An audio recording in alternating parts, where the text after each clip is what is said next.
Epic Meal Time dos Brothers. Mostra aí o que o Chef Crack tá fazendo. A gente calculou errado e agora a gente vai ter que transferir um pouco disso pra cá.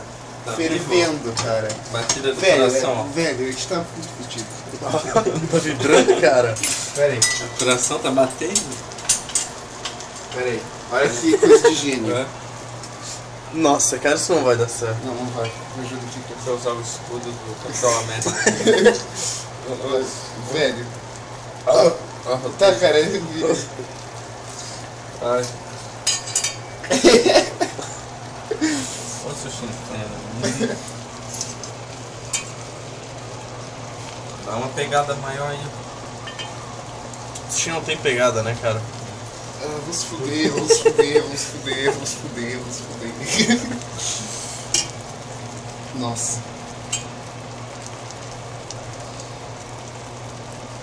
Ah, opa. Dá pra ver que tem um pouco de macarrão na nossa salsicha.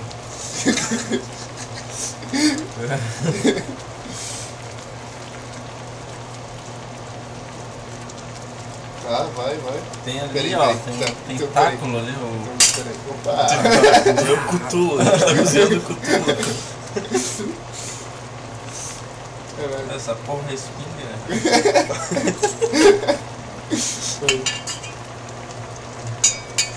A gente vai ter que botar mais água no outro panelão. Né? Oh, isso aqui é filmado em 1080p? É. Nossa. Sim, vai tipo ser gigante. Vai ver as moléculas.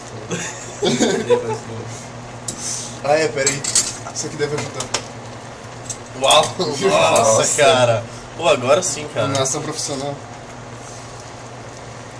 Tá. Então, você tá ligado que só foi esse de bacon até agora? Tem mais 2 miojos? Já pego eles então pra Não, botar aí? peraí.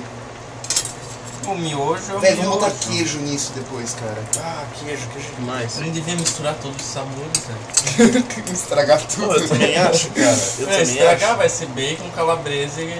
Picanha. Tem calabresa junto? É, tem. Você trouxe um de calabresa. Tem bacon Bacon. e calabresa picante.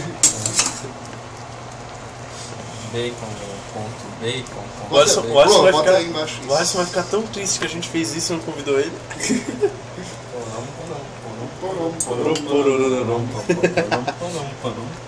E acho que tá bom, né? Aí, Mais tá uma ótimo. metade, cara. Tá, peraí. Como vai ser aqui? Vamos botar mais água naquilo ali. Isso é perigoso também.